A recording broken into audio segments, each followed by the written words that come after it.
We have a question from Aku. I'm a golfer currently in my off season. Golfers have an off season? What do you guys do when you want to take time off? What, go golfing?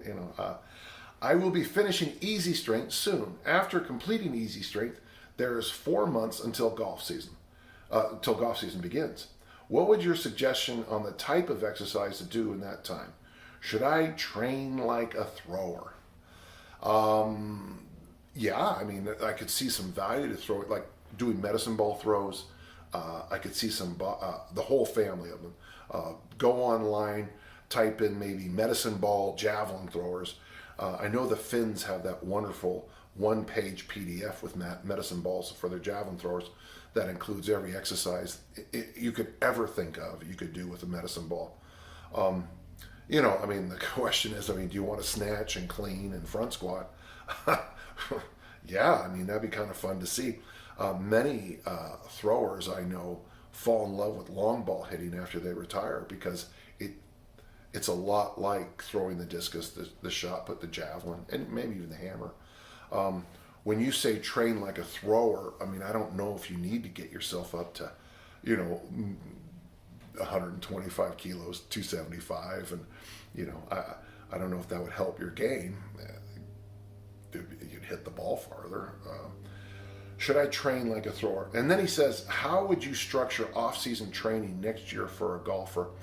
The golfers and discus throwers have the same issues. We become very asymmetrical, and that's good until you start to break. So one of the things I would have an off-season golfer do would be probably to pick up a pair of, so if you're a right-handed, pick up a pair, maybe just the driver, or maybe just something, maybe not even a driver, maybe, I don't know what it is, but I don't know golf, a wedge, and spend some time in the off-season with a target, trying to, with the opposite side, try to practice your wedge and, getting inside that, I don't know, a garbage can or a bucket or something like that. And don't take it too seriously, but practice with the offside. Off-season conditioning for golfers, I would recommend what I've read from Phil Maffetone. I like his golf program. You do a set of squats for 5 with a reasonable, repeatable load. You rest 2 or 3 minutes. You do deadlifts for 5. Again, reasonable, repeatable load. Rest 2-3 minutes. Do squats for 5. Deadlifts for 5. Focus on tension. Focus on perfect movement. Accumulate the squats and reps. You could probably do, if you did squat, deadlift, consider that 1 round. At first 2 rounds, and then build it up to 3. Maybe once every 2 or 3 weeks, do 5 rounds, and then fluctuate it, and just work on getting basically strong in the weight room. That's what I would do with a golfer. You don't need a lot of body mass, and you don't want to waste a lot of your nervous energy focusing and worrying on the big lifts. From what I understand, kettlebells can be very good with golfing.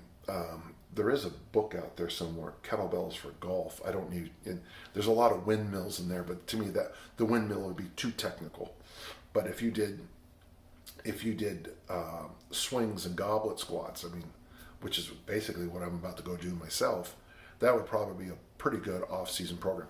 Having said that, you put a lot of stress on that lower back golfing, not when you have excellent technique, but on those bad ones.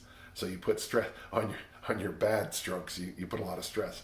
It's funny about the discus and the javelin. The javelin, you can get hurt, but you only get hurt when you have bad technique. Ask any javelin thrower when they got hurt and was like, oh yeah, I missed the throw and popped my shoulder out.